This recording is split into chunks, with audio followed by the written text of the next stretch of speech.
भक्त होता है जो अपना 1 सेकंड, उसके अंदर क्या चिंता होती है, मेरा 1 सेकंड भी अव्यर्थ कालत्वम, कृष्ण भक्ति के बिना वेस्ट कैसे हो गया, ये भक्त की चिंता होती है। 1 सेकंड भी मैंने कैसे भोगों में लगा दिया। इस जगत में हम क्या सोचते हैं, धन प्राप्त करके सुखी हो जाएंगे, है ना। एक बच्चा क्या सोचता है, हम स्कूल में जाते हैं, एक बच्चा क्या सोचता है, मैं फर्स्ट क्लास में पार हो जाऊं, बस हो गया। सेकंड क्लास में आता है, बस सेकंड क्लास पास कर जाऊं, हो गया। माया आपको बार बार ये यकीन दिलाती रहेगी, बस ये हो जाए और आप सुखी हो जाओगे। धन नहीं है तो मैं दुखी हूं, धन है तो मैं सुखी हूं, एक चीज है। लेकिन भक्त एक ऐसा है जिसको दोनों चीजें एक साथ है। इसीलिए भक्त के पास ही है अद्भुत प्रेम, जो हमारी क्लास का विषय है, अद्भुत प्रेम।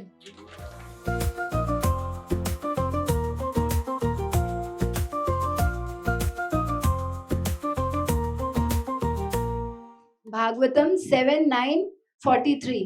नैवो द्विजे पर दुर्वत्त वैतरणयास त्वदीर्यगाय महान मृतम मग्न चित्त शोचे ततो विमुख चेतस इंद्रियार्थ माया सुखाय भरम उद्धृतो विमूढ़ान। ठीक है, तो इसका तात्पर्य और अनुवाद पढ़ लेते हैं। शिल प्रभुपाद द्वारा, शिल प्रभुपाद की जय। नैवो द्विजे मतलब नहीं, निश्चय ही मतलब पक्का। ये कौन बोल रहा है, ये प्रहलाद महाराज बोल रहे हैं। पक्का ही क्या बोल रहे हैं, द्विजे, उद्विजे मतलब उद्विग्न और भयभीत। प्रहलाद महाराज बहुत ज्यादा चिंतित है। उद्विग्न का मतलब है बहुत ज्यादा परेशान कि मैं क्या कर सकता हूं, उनके अंदर बहुत सारी चिंता है। उद्विग्न तथा भयभीत हूं। क्यों भयभीत है, वो क्या कहना चाह रहे हैं, दुरत्य वैतरणयास। दुरत्य मतलब बहुत दुरत्या, मुश्किल है। क्या मुश्किल है, वैतरणयास, ये वैतरणी नदी को पार कर पाना। आध्यात्मिक जगत और भौतिक जगत, इन दोनों के बीच में एक नदी आती है जिसे कहते हैं वैतरणी नदी। तो उसको पार कर जाना, उसका दूसरा नाम है विरजा। उस विरजा को पार कर पाना किसी के लिए बस में नहीं है, कोई अपनी इच्छा से ये कर पाए। तो प्रहलाद महाराज बोल रहे हैं, मैं बहुत चिंतित हूं कि कोई भी इसको पार नहीं कर सकता है। तो धीरे गायन महान मग्न चित्त, कह रहे हैं आपके यश तथा कार्यकलाप कीर्तन वितरित करने से अमृत के समान आध्यात्मिक आनंद के महासागर में लीन चित्त वाला, ये क्या बोल रहे हैं, मृत मग्न चित्त, जो इसमें मग्न है ना, किसमें, कृष्ण भावना अमृत में जो मग्न है, लीन है, उसके लिए आसान है, बाकी सबके लिए बहुत मुश्किल है। सोचे ततो का क्या अर्थ लिखा है, मैं केवल पछता रहा हूं उससे, किससे, सोचे ततो विमुख चेतस, जिनका चित्त विमुख है। किससे विमुख है, भगवान कृष्ण से। इंद्रियार्थार्थ मतलब इंद्रियों के पीछे जो पागल, अपनी इंद्रियों को तुष्ट करने में जो लगे हैं, मैं उन लोगों के लिए बहुत ज्यादा चिंतित हूं। माया सुखाए भरम उद्धृतो विमूढ़ान, माया के द्वारा निर्मित वो क्या कर रहे हैं, सुख पाने की इच्छा में लगे हुए हैं। माया सुखाया, क्या सोच रहे हैं, माया सुखी कर देगी, है ना। भौतिक सुख, इस जगत में हम क्या सोचते हैं, धन प्राप्त करके सुखी हो जाएंगे, है ना। एक बच्चा क्या सोचता है, जब हम स्कूल में जाते हैं, एक बच्चा क्या सोचता है, मैं फर्स्ट क्लास में पार हो जाऊं, बस हो गया। सेकंड क्लास में आता है, बस सेकंड क्लास पास कर जाऊं, हो गया। तो आज बस यही लक्ष्य है। माया सुखाया, माया आपको बार बार ये यकीन दिलाती रहेगी, बस ये हो जाए और आप सुखी हो जाओगे। एक प्यारा एक बंगला हो, बंगले में गाड़ी हो, है ना, आगे जो भी है ठीक है। तो हम सोचते हैं बंगला बन जाएगा, सुखी हो जाएंगे, बस यही परेशानी है, यही कमी रह गई है, बाकी सब हो जाएगा। शादी हो जाएगी, बस और कोई दुख नहीं है मुझे, बस यही मेरी एक चिंता रह गई है। शादी हो जाएगी, बस बच्चा हो जाए उसका, मुझे और कोई चिंता नहीं है। बच्चा हो गया, बच्चा क्यों ये इतना दुखी कर रहा है? सुख की आशा में व्यक्ति लगा हुआ है, लेकिन सुख ऐसे भाग रहा है जैसे गधे के आगे महाराज एग्जाम्पल देते हैं, कैरेट गाजर लटका दी जाए, है ना, तो गाजर एक कदम आगे और हम उसको पाने के प्रयास में एक कदम और आगे, बस हम चलते रहेंगे और धक्का लगता रहेगा, काम नहीं बन रहा। गधे को सारा दिन धोबी काम कराएगा और गाजर आगे के आगे ही लटकी हुई है, वो उसी को पाने के चक्कर में एक कदम आगे बढ़ रहा है, एक कदम आगे बढ़ रहा है, और गाजर एक कदम आगे ही है बस, और मिल नहीं रही है। वो एक कदम ही बहुत मुश्किल हो रहा है, वो एक कदम नहीं तय हो रहा हमसे। वास्तविक सुख का वो जो सोच के बैठा है, वो एक कदम वही हमसे नहीं तय हो जा रहा, और हम इतने सारे कदम लिए जा रहे हैं। तो माया हमको ऐसे मूर्ख बनाती है, सिर्फ यही लक्ष्य है और कुछ नहीं, बस हो गया तेरा काम, लेकिन नहीं हो रहा। तो इसके लिए चिंतित कौन है? प्रहलाद महाराज कह रहे कि इन लोगों का क्या होगा जो ऐसे सुख के पीछे पागल हुए बैठे हैं। मुझे धन मिल जाए, मुझे स्त्री मिल जाए, मुझे बच्चा मिल जाए। कभी कोई मिला? दूर से मीठा लगता है ना, दूर से। ये भौतिक जगत ऐसा ही है, दूर से लगेगा सब बस डन है, लेकिन नहीं होने वाला। तो प्रहलाद महाराज कह रहे मुझे बहुत चिंता है। अब भक्त भी एक चिंता में है, ये प्रहलाद महाराज भी देखो चिंता में तो बोल रहे हैं।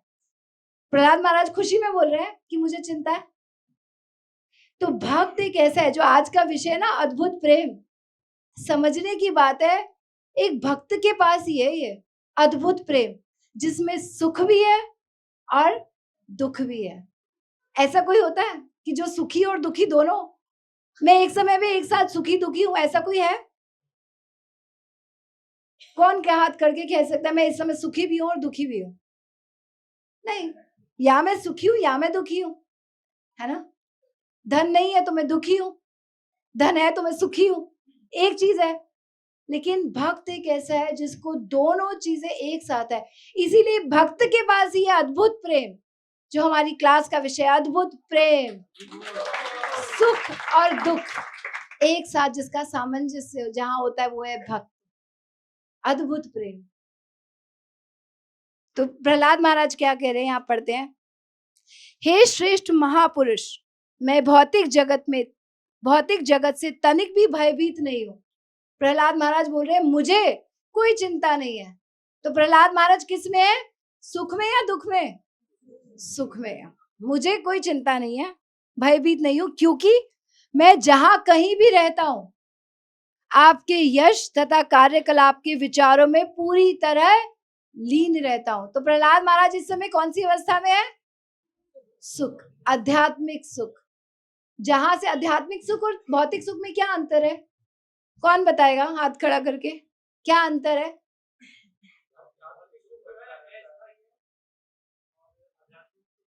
स्थायी है, बहुत सुंदर डिफरेंस। भौतिक सुख जो है अस्थायी है, वो गिरता रहेगा। उस दिन मैंने क्लास में बताया था, sine theta cos theta, sine theta cos theta, ऐसे ही होता है ना भौतिक जगत में। कभी सुख कभी दुख, कभी सुख कभी दुख, ऊपर नीचे स्केल चलता रहता है। लेकिन भक्ति का ग्राफ कैसा है? टैन थीटा, नीचे से सीधा ऊपर। तो भक्ति का स्केल ऐसा है। तो प्रहलाद महाराज उस आध्यात्मिक स्तर पे फिक्स है, जहां से गिरना नहीं है, बिल्कुल भी कोई गिरता नहीं है। आध्यात्मिक जगत मतलब वहां से आप नीचे नहीं आओगे, भौतिक जगत में आप ऊपर नीचे चलते रहोगे। आध्यात्मिक सुख मीन्स जो परमानेंट रहने वाला है। और एक गुण और है उसका, दूसरा गुण क्या है? जो बढ़ता रहता है, सदा बढ़ता रहता है। सुख और दुख बढ़ते नहीं है, घटते हैं। दो दुखों के बीच के गैप को हम बोलते हैं सुख। एक दुख आ गया और दूसरा आने वाला है, उसके बीच में जो थोड़ा सा समय हमें लगता है कि हम ठीक है, वो सुख मान लो। बस वो बस लग रहा है कि सुख है नहीं, क्योंकि दूसरा दुख आने ही वाला है। तो ये सुख परमानेंट नहीं है। जो परमानेंट नहीं है वही है भौतिक सुख। और ना ये बढ़ रहा है, ये बढ़ रहा है घट रहा है, बढ़ रहा है घट रहा है। आध्यात्मिक सुख है जो सदा बढ़ता है, जिसमें जो चढ़ के उतरती है मस्ती, हकीकत में मस्ती नहीं है। यहाँ सर दे के होते हैं सौदे, आशिकी इतनी सस्ती नहीं है। तो ये आध्यात्मिक जगत का सुख कैसा है कि व्यक्ति को जितना भी कष्ट मिल रहा है उसमें भी वो सुख का अनुभव कर रहा है। प्रहलाद महाराज को कष्ट कम थे, कष्टों की लाइन लगी हुई थी, और कौन कष्ट दे रहा है? अपने पिताजी। इससे बड़ा कोई कष्ट है? बाहर के लोग दे तो कोई बात नहीं, अब घर के लोग, सबसे निकट संबंधी जो इस दुनिया में लाए। कोई माँ बाप अपने बच्चे को इसलिए लाते हैं कि हम तुम्हें दुखी करेंगे बड़े होके। प्रहलाद महाराज 5 वर्ष की आयु से, और भूल क्या थी? क्या भूल थी? कृष्णा भगवान है, आप भगवान नहीं हो। बस ये बात वो पिताजी कहते, ये मान जाओ प्रॉब्लम सॉल्व है तुम्हारी, कोई दुख नहीं है। प्रहलाद महाराज को मैं गलत चीज क्यों मान लूं? वो कहते हैं तुम्हारे अंदर ये शक्ति कहां से आ रही है? कह रहे आपके अंदर जहां से मारने की शक्ति आ रही है, मेरे अंदर वहीं से ये बचाने की शक्ति भगवान से आ रही है। तो कौन बचा रहा है? तो ये आध्यात्मिक सुख में वो हर वक्त, हर स्तर, हर मिनट थे। उनको देखकर वो जो 2 थे, षंड और अमरक, वो घबरा रहे थे कि इसके पास क्या है। वो मूवी कैसे देखी है? नरसिंह, भक्तावतार नरसिंह। वो धक्का मारने में उनको डर लग रहा है, क्या होगा? पूछते हैं तू किस मिट्टी का बना रे, किस मिट्टी का? अंदर डर ही नहीं लग रहा है। तो प्रहलाद महाराज को अपने लिए डर नहीं लग रहा है। हाथी के पैर के नीचे कुछ डाल दो, कोई फर्क नहीं है मुझे। पहाड़ से गिरा दो, कोई डर नहीं है मुझे। और क्या है? समुद्र में डाल दो, हाँ समुद्र में डाला था, कोई डर था? कुछ डर नहीं, सब कुछ कर लिया, आग लगा दिया, सब कुछ कर लिया। कहते हैं पिताजी मुझे तो बुआ की चिंता हो रही है है ना, अपनी चिंता नहीं हो रही है। ये भक्त है जिसको अपनी कोई चिंता नहीं है। तो प्रहलाद महाराज बोल रहे हैं मुझे कोई चिंता नहीं है अपने लिए। क्यों? क्योंकि मैं तो जिस नाव में बैठा हूं वो पार लगी जाएगी। भगवान है बचाने के लिए। पूरा अंधविश्वास। श्रद्धा इतनी गाढ़ी। श्रद्धा का क्या मतलब होता है? कोमल श्रद्धा होती है, थोड़ा सा कुछ होने से डगमगा सकती है, लेकिन श्रद्धा जब गाढ़ी हो जाती है, गाढ़ी का मतलब जैसे दूध, दूध को आप काढ़ते रहो, काढ़ते रहो, काढ़ते रहो, तो क्या बन जाता है? रबड़ी, खोया, गाढ़ा हो गया। तो कृष्ण के लिए प्रेम जो है ना, वो ऐसा गाढ़ा, गाढ़ी श्रद्धा, कंडेंस्ड फेथ, उस गाढ़ी श्रद्धा को बोलते हैं प्रेम। तो ये अद्भुत प्रेम किसके पास है? प्रहलाद महाराज, भक्त के पास है। तो प्रहलाद महाराज अपनी बात कर रहे हैं कि जहां तक मेरी बात है, अपने यश तथा कार्यकलाप के विचारों में मैं, आपके यश तथा कार्यकलाप के विचारों में मैं पूरी तरह से लीन हूं। तो मुझे तो कुछ होने वाला है नहीं। मैं एकमात्र उन मूर्खों तथा धूर्तों के लिए चिंतित हूं। तो ये उनका दुख है ना? सुख भी बता दिया और दुख भी बता दिया। जो भौतिक सुख के लिए अपने परिवार, समाज तथा देश के पालन हेतु बड़ी बड़ी योजनाएं बनाते हैं। हम बहुत बड़ा बड़ा प्लान्स करके बैठे हैं, फ्यूचर में ऐसा होगा, ये होगा, वो होगा। हमें खुद नहीं पता, एक पल भर का भरोसा नहीं है कौन से फ्यूचर में हम जी रहे हैं। Man proposes, God disposes. आपने प्लान प्रपोज किया है, मैं ये करना चाहता हूं, एक अर्थक्वेक आया, आपका प्लान फिनिश। आप कौन, कहां कहां गए, कौन बोल रहा था, व्यक्ति गायब हो गया। तो पल भर का भरोसा नहीं, कौन से फ्यूचर में जी रहे हो। ये कह रहे हैं जो अपने परिवार, समाज तथा देश के पालन हेतु बड़ी बड़ी योजनाएं बना के बैठे हैं। ऐसे ही बड़े बड़े नेता कितने झूठे वादे क्या क्या दे रहे हैं। तो ये सब लोग अंधा गता अंधगी उपमाना तंत्र स्वतंत्रा उरुदाम निबद्धा बोल रहे, ऐसे अंधे जो खुद जिनके पास कोई गाइड नहीं है, वो लोग देश के नेता बने बैठे हैं। और वो जब हमें गाइड करेंगे तो हमारा क्या होगा? एक अंधा दूसरे अंधे को कहाँ लेके जाता है? गड्ढे में। उसको रास्ता दिख नहीं रहा है, हमें पार करा देगा सड़क। तो वही हमारी स्थिति है। मैं उनके प्रति सहज भाव से प्रेमवश चिंतित हूं। ये प्रहलाद महाराज का प्रेम है। संसार के जीवों पे करुणा उनके अंदर भरी पड़ी है। कह रहे ये मूर्ख लोग अपना सारा समय नष्ट करते जा रहे हैं। प्रहलाद महाराज का पीछे एक श्लोक है, बोलते हैं तत्प्रयासो न कर्तव्यो, 7वें स्कंद के 6ठे अध्याय में कहते हैं ऐसा कोई प्रयास मत करो। कैसा मत करो? तत्प्रयासो न कर्तव्यो यत आयु व्यय परम, जिसमें आपके धन की और आयु की हानि हो रही हो। हमारे सारे प्रयास वही है।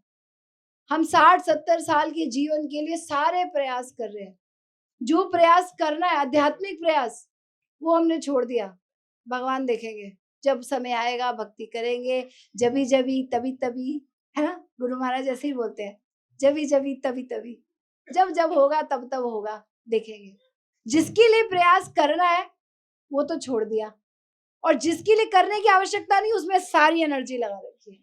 तो कह रहे हैं ऐसा कोई प्रयास मत करो जिसमें धन और आयु की आपका व्यय। हमारी आयु ही तो जा रही है। सूरज उग रहा है, अस्त हो रहा है, हमारे एक एक दिन एक एक क्षण जा रहा है। एक एक क्षण कितना कीमती हो सकता है। भक्त होता है जो अपना एक सेकंड, उसके अंदर क्या चिंता होती है, मेरा एक सेकंड भी अव्यर्थ कालत्वम, कृष्ण भक्ति के बिना वेस्ट कैसे हो गया, ये भक्त की चिंता होती है। एक सेकंड भी मैंने कैसे भोगों में लगा दिया। इतनी उसके अंदर कॉन्टेम्पलेशन, सेल्फ, अपने आप को चेक करता है, मैं ऐसा हूं, मैं कितना समय नष्ट करता हूँ टीवी में, फोन में, मोबाइल में, कॉलेज में, लड़कियों में, कहाँ कहाँ मेरी बुद्धि भटकी हुई है। लेकिन बुद्धि का ये काम नहीं है। एके ह कुरु नंदन, बुद्धि को फिक्स करो। क्या बोल रहे हैं भगवान गीता में? व्यवसाय में कहा बुद्धि एके ह कुरु नंदन, बहुशाखा ही अनंतश्च, बहुत शाखाओं में विभक्त होना बुद्धि का बिजनेस नहीं है। आपने बुद्धि को काम दे दिया तो ये भी कर ले, ये भी कर ले, ये भी कर ले, ये भी कर ले, कुछ भी नहीं करते, उल्टा पागल हो जाते हैं। टेंशन में ही बीमारियां लग जाती है, शरीर गिर जाता है। बुद्धि का ये बिजनेस नहीं है। शरीर को करना है, बिल्कुल करना है। ऐसा नहीं है कि हमें खाना नहीं है, कमाना नहीं है, बिल्कुल करना है। इतना करो कि शरीर और आत्मा को एक रख सको, उतना प्रयास करो। आप जितना इकट्ठा करके जा रहे हो, जितना प्रभुपाद जी बोलते हैं मरते समय जितना हमारे बैलेंस में एक्स्ट्रा पैसा बचा है वो सारा वेस्ट है। श्रम एव ही केवलम, सारी आपने एनर्जी लगाई है गधे की तरह। एक गधा दिन रात सुबह से शाम तक काम करता है, आप उससे ज्यादा समझदार नहीं हो, बस आप उतना ही हो। तो प्रहलाद महाराज बोल रहे हैं तत्प्रयासो न कर्तव्य हो, ऐसा कोई प्रयास मत करो यत आयु व्यय परम न तथा विंदन्ते क्षेम मुकुंद चरणाम्बुजे, भगवान के चरणार विंद के अलावा कहीं फालतू फोकस मत करो। आयु हरति वैपुंसा, आयु एक सूरज उगता है और अस्त होता है, हमारा एक एक दिन लेता जा रहा है, लेता जा रहा है, लेता जा रहा है, हमें पता नहीं चल रहा है। अभी हम सुबह उठे थे, कब शाम हो गई पता चला? सारा दिन सूरज को खड़े होकर देखते रहे, तब पता चलेगा कैसे ऊपर आ गया, कैसे नीचे आ गया, पता नहीं चलेगा। वहीं खड़े रहो। ऐसे एक एक क्षण जाए जा रहा है, जाए जा रहा है। तो हमें ऐसा मूड नहीं बनना। प्रहलाद महाराज कह रहे हैं मुझे बहुत चिंता है, लोग क्या कर रहे हैं। गीता में भगवान ने बता दिया ये जगत दुखालय है, यहाँ पर सिर्फ दुख मिलने वाला है। दुखालय का क्या मतलब है? तो यहाँ पर वही है, और आप यहाँ क्या ढूंढ रहे हो? आपकी चाबी कहीं और खोई है, आप यहाँ ढूंढ रहे हो, मिल जाएगी। हमारा वैसा ही प्रयास है, यहाँ पे है ही नहीं, यहाँ पे गिरी ही नहीं थी, आप यहीं लगे हुए हो। अरे जहां गिरी है, जहां वहीं गोलोकेर प्रेम धना हरि नाम संकीर्तना रतिना जन्मिले निताय। पूरा वचन देखते हैं। हरि हरि विफले जन्म गवाइनु मनुष्य जन्म पाया राधा कृष्ण भजिया जानिया सुनिया विशुद्धाई जानिया सुनिया विशुद्धाई गोलोकेर प्रेमाधना हरि नाम संकीर्तना रतिना जन्मिले के निताय रतिना जन्मिले के निताय। क्या है, किसी को अर्थ पता है? हरि हरि विफले जन्म गवाइनु। हे हरि कौन गा रहा है? ये नरोत्तम दास ठाकुर। विफले, मैंने बेकार में अपना जन्म गवा दिया, बेकार में। मनुष्य जन्म पाया, मनुष्य जन्म पाकर आप किसी और योनि में भक्ति नहीं कर सकते। ये आपका गोल्डन चांस था, गोल्डन चांस। जैसे अंधियारे कुएं में कोई गिरा हो, है ना, महाराज एग्जाम्पल देते हैं। अंधियारे कुएं में कोई गिरा हो और दरवाजा ढूंढ रहा है, आंखें बंद है, कुछ दिखाई नहीं दे रहा, और जैसे ही दरवाजा है आपको खुजली आ गई, तो क्या होगा? दरवाजा मिस, अभी फिर से घूमो, फिर दरवाजा आ गया, फिर खुजली आ गई। तो हम ये खुजलियां ही पूरी करते जा रहे हैं। अभी ना बीमारी ठीक हो रही है, ना दरवाजा मिल रहा है। ये हमारी स्थिति है। तो जितना इंद्रिय तृप्ति के लिए भाग रहे हैं, सिर्फ खुजली, और खुजली का इलाज हो रहा है। खुजली करने से खुजली ठीक हो रही है, बीमारी बढ़ रही है। डॉक्टर क्या देता है जिसको खुजली होती है? क्या बोलता है? खुजली मत करना। क्या इलाज बताता है? खुजली मत करना, बस, बाकी सब ठीक है। और हमारी बीमारी क्या है? खुजली। क्योंकि हम शरीर को सुख, ये शरीर किस लिए, हम सारा पैसा सब कुछ किस लिए कमा रहे हैं? इस शरीर को कंफर्ट में रखने के लिए। और ये शरीर कंफर्ट में रहने के लिए नहीं बना है। तपसा, है ना, क्या बोलते हैं? तपो दिव्यम पुत्र का ये न सत्वम। ये जीवन किस लिए मिला है? तप करने के लिए। जानवर नहीं कर सकते तपस्या, मनुष्य कर सकता है। उसके लिए शरीर मिला है, जिसके लिए जो काम है वो ना करके आलतू फालतू काम कर रहे हैं तो हो रहा है। अब मैं आपको फोन दे दूं, मैं माधव को फोन दे दूं गिफ्ट, और माधव फोन में नेक्स्ट टॉपर्स की क्लास सुनने की बजाय उसमें पबजी खेले, है ना, और उसमें फोन पे गप्पे मारे लंबी लंबी, क्रिकेट में क्या हुआ, तो पर्पस सॉल्व कर रहा है मेरे फोन देने का। मेरे पैसे भी वेस्ट कर दिए इसने फोन देगा। तो यही हमारी स्थिति है। हम भौतिक जगत में सब वेस्ट कर रहे हैं, जिसके लिए जिसका जो काम है, पर्पस हल नहीं कर रहे, बाकी सब कुछ कर रहे हैं। बाकी सब कुछ हो रहा है, सिर्फ जिस जो पर्पस था वो काम नहीं हो रहा है। तो मनुष्य जीवन का पर्पस नहीं है अपने आप को सुख देना। प्रहलाद महाराज बोलते हैं, सुख और दुख तो आता जाता रहेगा अपने आप, उसके लिए प्रयास क्यों कर रहे हो? वो तो आता ही, मिल ही जाएगा। महाराज बोलते हैं, सड़क पे गरीब भी बहुत खुश रहता है, उसके पास तो बंगला गाड़ी नहीं है, कैसे सुखी है? अमीर के पास बंगला गाड़ी है लेकिन उसको दुख है, उसको चिंताएं हैं, उसको बीमारियां, उसको परेशानियां है। किस लिए? क्योंकि वो धन जो है ना, उस धन की रक्षा करनी है, उस धन की रक्षा के लिए सारी चिंता है। तो मनुष्य जीवन का सारा जो हमने समय है वो व्यर्थ गवा दिया। नृदेह आद्यम प्लवम सुकल्पम गुरु कर्णधारम। मनुष्य का देह, एक नाव को पार करने के लिए 3 चीजें चाहिए। क्या, सॉरी, संसार को, सागर को पार करने के लिए 3 चीजें चाहिए। क्या क्या चाहिए? नाव, कैप्टन और हवा। हमारे पास नाव भी है, कैप्टन भी है, हवा भी है, और फिर भी ना हम तैरे तो हम क्या हो गए? आत्महत्यारे, डूब तो जाएंगे जाएंगे, अपने आप की हत्या, आत्मा का हनन। हमने अपनी आत्मा को अपने लक्ष्य तक नहीं पहुंचाया तो उसकी हत्या के समान ही है ये। लक्ष्य क्या है? कृष्ण प्रेम। उस लक्ष्य को नहीं सॉल्व किया, बाकी सब कुछ सॉल्व कर लिया, तो ये आत्महत्या ही है। नृदेह का मतलब नर का देह हमको मिल गया, पहली चीज। तो ये हमारे पास बोट है, ये बोट हमको मिल गई, अभी सेफ है, बोट मिल गई, सागर को पार करना है तो बोट मिल गई। दूसरी चीज क्या है? उसको चलाने के लिए कैप्टन, कैप्टन भी है हमारे पास, गुरु महाराज, गुरु महाराज जी की है, तो कैप्टन भी है। और उनकी शिक्षाएं, उनकी बुक्स, उनके लेक्चर्स, वाणी के रूप में गुरु सदा शिष्य के साथ है। गुरु महाराज, गुरु माँ आज भी प्रभुपाद को हर समय हर क्षण महसूस करते हैं। सिर्फ अपने गुरु माँ कहती है, महाराज जब भी मेरे को कोई डाउट आता है, मैं महाराज का, प्रभुपाद का लेक्चर चलाती हूँ, वहीं से शुरू होता है जो मेरा डाउट होता है। इसका अनुभव मैंने ही कई बार कर लिया, गुरु माँ से सुनकर भी और वैसे भी। आपकी कल महाराज एक बहुत अच्छा एग्जाम्पल दे रहे थे, भौतिक जगत के लोगों के बारे में बता रहे थे, मुझे ध्यान आ गया, बताती हूँ।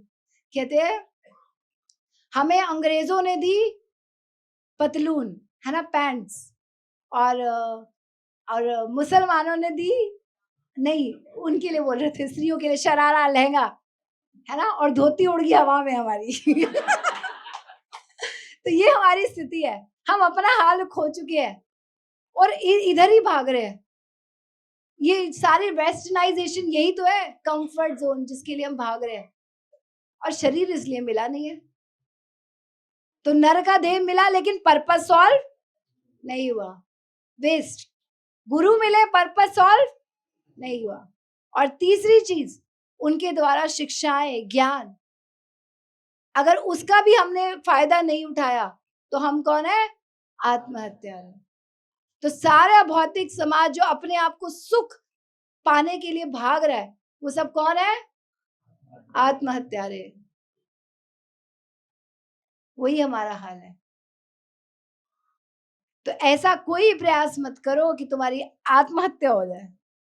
आत्महत्या इज नॉट रिकमेंडेड, कभी भी भगवान नहीं मिलते, कभी भी। तो हम इतना ज्ञान लेकर भी इस प्रयास में नहीं आगे बढ़ पा रहे, तो हम कौन है? आत्महत्या।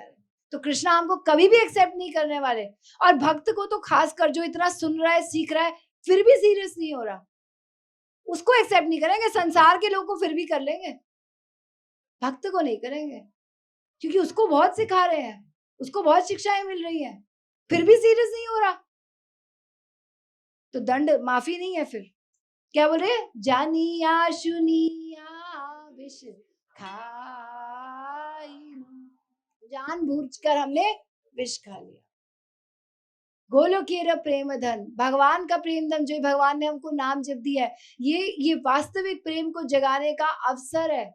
अतः कृष्ण नाम आदि न भवेत ग्रामेन्द्रिया सेवेन मुखे ही जिवादो स्वयं एव स्मृतः। ये नाम जब हम करते हैं तो स्वाभाविक कृष्ण का अनुभव होने लगेगा। इंद्रियों से, आंखों से देखने चलोगे, नहीं दिखेंगे।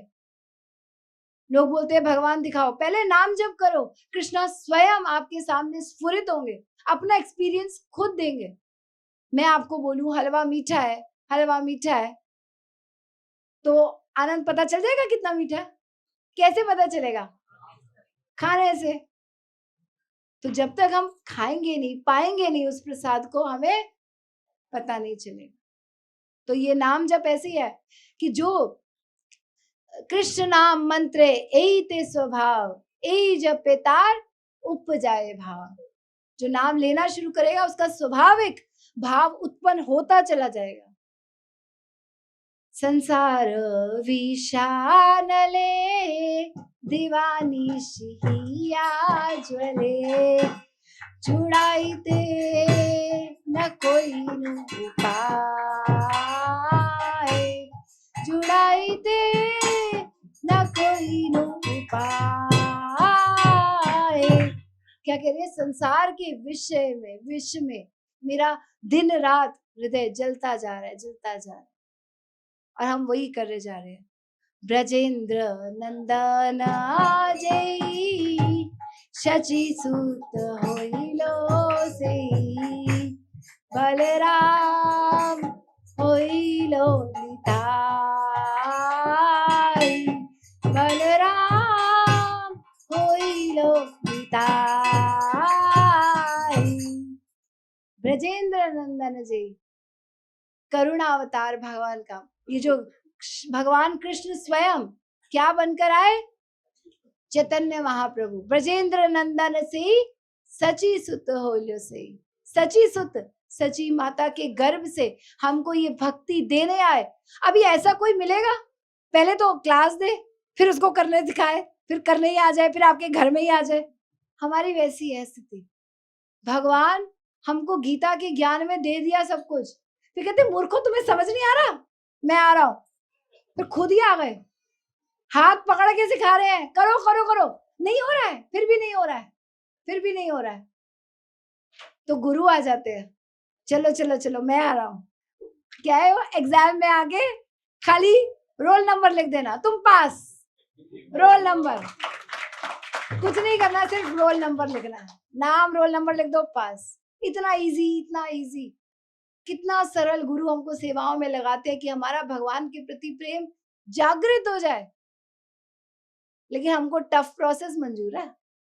महाराज बोलते हैं क्या, जिसको नाम तणो विश्वास ना राखे ने, ऊंडूते ऊंडूते सोधेरे, जाहनवी केरा तरंग त्याजीने पाची, तटमा जाईने कूप खोदे रे, तेने गेर सीध जइए। क्या बोले, नाम में जिसका विश्वास नहीं है, सबसे सिंपल सरल उपाय, हरि नाम ले लो, आपका हो गया काम। क्या दिया महाप्रभु ने, हरि नाम, कुछ नहीं करना, तुम्हारे मूर्खों, तुम्हारी बस की कुछ नहीं है, तुम खाली माला करो, तुम्हारा कल्याण इसी से हो जाएगा। जो सतयुग में उनको ध्यान से मिल रहा था, त्रेता में यज्ञ से मिल रहा था, द्वापर में मंदिर बनाने से मिल रहा था, तुम खाली माला करो, उससे हो जाएगा तुम्हारा। फिर भी एक्सेप्टेंस नहीं आ रही है। अभी आगे भक्त बोल रहे हैं, इस पे भी जिसको विश्वास नहीं है उसकी स्थिति देखो, नाम तणो विश्वास न जागे। ऊंडूते मतलब वो ऐसा है कि गंगा नदी के तट पे बैठा है और कह रहा है कि मैं तो कुआं खोदूंगा और स्नान करूंगा, और कुएं में पानी कहाँ से आएगा, गंगा का ही आएगा, लेकिन मैं तो टेढ़ा मेढ़ा रास्ता, गोलमाला है भाई, सब गोलमाल है, वही हमारा हाल है। तो जी भक्ति भी हमारी गोलमाल चल रही है। आगे क्या कह रहे हैं, दीनहीन यत छिलो हरि नामे उतारी लो, दीनहीन यत छिलो हरि नामे उतारी लो, तार साक्षी जगाई मधाई, तार साक्षी जगाई मधाई। इतना तेज, दीनहीन यत छिलो, जो दीनहीन लोग है ना, दीनहीन मीन्स जिनके पास कोई क्वालिटी नहीं है, कोई क्वालिफिकेशन नहीं है, जिनका कुछ, जिनसे कुछ संभव ही नहीं हो सकता। हमारा ध्यान, हम लोग उसी स्थिति में है, हमारा ध्यान एक नहीं है, हम फोकस नहीं हो सकते, हमारे पास बहुत सारे इंद्रिय, हमारी बुद्धि विभक्त है बहुत शाखाओं में, तो वो दीनहीन हम ही है। ऐसे दीनहीन को कौन उद्धार करेगा, हरि नाम। जैसे जगाई मधाई, चारों पापी, चारों पाप करते थे, नशे, जुआ, अवैध संबंध, कोई पाप नहीं छोड़ा, लेकिन वहां भी आके हरि नाम से उनका उद्धार हो गया। हा हा प्रभु नंद सुत, विश्व भानु सुत युत, करुणा करो ई बार, करुणा करो ई बार, नरोत्तम दास कहे लाठेली हो रंग पाए, तुम बिना के आछे अमार, तुम बिना के आछे अमार। हा हा प्रभु नंद सुत, तो भगवान से प्रार्थना करे, नंद सुत वृष भानु सुत युत, राधा रानी और कृष्ण दोनों एक साथ हम आपसे प्रार्थना करते हैं, इस बार करुणा कर दो, करुणा एक बार, परम करुण पहु दुई जन। तो भगवान करुणा करने ही तो आए महाप्रभु रूप में, और सब कुछ सरल सिंपल सबलाइम कर दिया। नरोत्तम दास कहे ना थेली हो रंग पाए, कि अब कोई उपाय नहीं है, तुमा बिना के अच्छे हमारे। भगवान आपके बिना मेरे जीवन में कोई नहीं है। मेरा दिन रात ऐसे ही व्यस्त हुए जा रहा है। निद्रा है ते नक्तम बवाइन चवावे, दिवा चाहिए और थे राजन कुटुंब भरने नवा। दिन निद्रा, मेरी रात जाती है सोने में और दिन जाता है इंद्र तृप्ति में, कमाने में, बस। और मेरा ऐसे ही दिन रात जाए जा रहा है। तो हमारे पास कोई उपाय नहीं है, सिर्फ शुद्ध भक्त, वो ही हमारे ऊपर करुणा कर सकते हैं। उनकी करुणा के हम आश्रित हैं, तब हमारा कुछ हो जाए तो हो जाए, हमारे से तो उम्मीद छोड़ दो, है ना। तो भक्तों के चरण रज पकड़ लेंगे तो हमारा वास्तविक कल्याण है, नहीं तो संभव नहीं है। यही लोग बचाने वाले हैं, इनके अलावा कौन है? कोई नहीं है। आनंद कहाँ है? कहाँ है? प्रहलाद महाराज क्या बोल रहे हैं? आनंद कहाँ है? कृष्ण भावना अमृत में। तो इसीलिए आनंद आ रहा है, क्योंकि यहाँ पर सुख और दुख दोनों एक साथ है। भक्त है जिसको संसार की चिंता है, क्या होगा इन लोगों का, और संसारी है जिसको अपनी चिंता नहीं है, उसको दूसरे की तो छोड़, उसको अपनी भी चिंता नहीं है। गीता में भगवान बोलते हैं ऐसे लोग मेरी शरण में नहीं आती, न माम, क्या है वो मूढ़ जर, क्या श्लोक है 7 का 7वें अध्याय का? प्रपद्यन्ते नराधम माया अपरित ज्ञाना आसुरीम भावम आश्रिता न माम दुष्कृतिनो मूढ़ा। मूढ़ लोग मुझे कभी प्राप्त नहीं कर सकते। मूढ़ पता है किसको बताया गया है? जो सिर्फ इंद्र तृप्ति में, अपने घर बनाने में, इसी में लगा हुआ है, और उसके पास कोई लक्ष्य ही नहीं है जीवन का। नराधम किसको बोला गया है? नरों में अधम कौन जीव है? कौन है नरों में अधम? कैसे पता चलेगा ये नरों में अधम है? वो राजनीति दृष्टि से बहुत उन्नत भी हो सकता है, बहुत हाईली क्वालिफाइड, लेकिन कॉन्शियसनेस जिसकी गिरी हुई है, जिसकी चेतना बहुत गिरी हुई है, जिसकी चेतना सिर्फ धन स्त्री इसमें लगी हुई है, वो नराधम है। वो कोई भी हो सकता है, वो कोई टैग नहीं है। हमारी चेतना 84 लाख प्रकार के जीव और 84 लाख प्रकार की चेतना है। तो हमारी चेतना उन्नत नहीं है तो हम सब नराधम है। जब तक कृष्ण भावना भावित आप नहीं हो, कृष्ण के लिए आपके पास कार्य नहीं है, कृष्ण आपके जीवन का परम चरम लक्ष्य नहीं है, कृष्ण प्रेम आपका लक्ष्य नहीं है, सब नराधम है। क्योंकि हमने हाईएस्ट परफेक्शन को नहीं प्राप्त किया जिसके लिए जीवन मिला था। और आसुरी भावम, आसुरी भाव कौन है? जो कृष्ण के द्वेषी लोग हैं, जो उल्टी सीधी टीकाएं करते हैं, जो हमको क्या समझाते हैं कि कृष्ण का शरीर माया का बना है। मैं चिन्मया मिशन से पढ़ी हूँ, बड़ी बड़ी लाख कृपा है उन लोगों की, उन्होंने मुझे गीता के सिर्फ श्लोक रटवाए, कभी ज्ञान नहीं दिया। अगर मैंने वो पढ़ लिया होता तो कभी भक्ति नहीं समझ में आती। 100%। मैं तो अपने स्कूल को ही बहुत ज्यादा प्रणाम हमेशा रेगुलर याद करके करती हूँ कि आपकी बहुत बहुत कृपा है, आपने ये ज्ञान कभी नहीं दिया मुझे। ये मैंने भक्ति में आने के बाद, महाराज की एक दिन प्रोग्राम करना था चिन्मया मिशन में, तब मैं वहां गई थी। उस मिशन में हमारे स्कूल के बहुत फंक्शंस होते थे, क्योंकि हमारे स्कूल का एक एम्फी थिएटर है लोधी रोड में, वही फेस्टिवल्स होते थे। तो जब मैं महाराज के प्रोग्राम के लिए एक बार वहां देखने गई, मैंने कहा अपना एम्फी थिएटर खुद तो देखा नहीं स्कूल टाइम में, अब देख के आते हैं। तो वहां देख कर आई तो उनकी गीता बिल्कुल उल्टी। वो कहते हैं कृष्ण के अंदर काल घुस गया और वो बोल रहा है गीता का ज्ञान, कृष्ण नहीं बोल रहे। मैंने सोचा अगर मैंने ही उस समय समझ लिया होता तो आज कभी समझ ही नहीं आती। और उन्होंने क्या सिखाया? ऊर्ध्वा मूलामधः शाखम अश्वत्थम प्राहुरव्ययम छंदांसि यस्य वर्णानि यस्तं वेद स वेदवित्। बड़ी सुंदर ट्यून में सिखाते थे, 1 से लेके 20 तक सारे श्लोक टक टक टक टक ऐसे रटे हुए थे सारे। चैप्टर 2 खोलो, यहाँ से पढ़ो, वहां से पढ़ो, तो कॉन्शियसनेस पूरी गिरा देते, खत्म। तो ये आसुरीम भावम, असुरों के बीच में ही पड़े बड़े हम। प्रहलाद महाराज से कम बुरी स्थिति नहीं थी हमारी उन्हीं के बीच में रह के, लेकिन फिर भी भगवान ने रक्षा की। आसुरीं भावमाश्रितम्। और एक कैटेगरी रह गई, माया अपहृत ज्ञानम, माया जिसकी बुद्धि हर लेती है। तो जिसके पास ऊंचा कुल, जन्म, ऐश्वर्य, श्रुत श्रीभी, एद माद मद पुमान, नैव अहम अभिधातुम वही त्वाम अकिंचन गोचरम। कुंती महारानी बोलती है, जन्म, ऊंचा कुल, आपके बड़े परिवार में आपका जन्म हो गया, आप बहुत अच्छी शिक्षा आपने ग्रहण कर ली, जन्म, ऐश्वर्य, श्रुत श्रीभी, आप बहुत सुंदर हो, रूपवान हो, आपके पास बहुत धन है, यश है, ये चारों चीजें आपको गिरा देगी, क्योंकि ये आपको भक्ति नहीं करने देगी।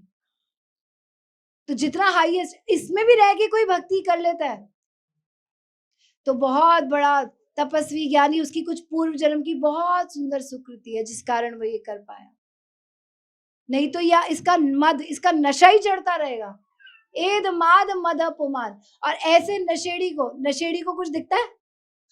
तो जब हम ऐसे मद में, नशे में होंगे तो भगवान नहीं दिखेंगे। तो भक्ति का जब नशा होगा तब भगवान दिखेंगे, तो वो वास्तविक मस्ती है। तो प्रहलाद महाराज भी एक नशे में थे, आध्यात्मिक नशे में। तो उस नशे में हम भी रह पाए, ऐसी भगवान से प्रार्थना करते हैं। हरे कृष्ण।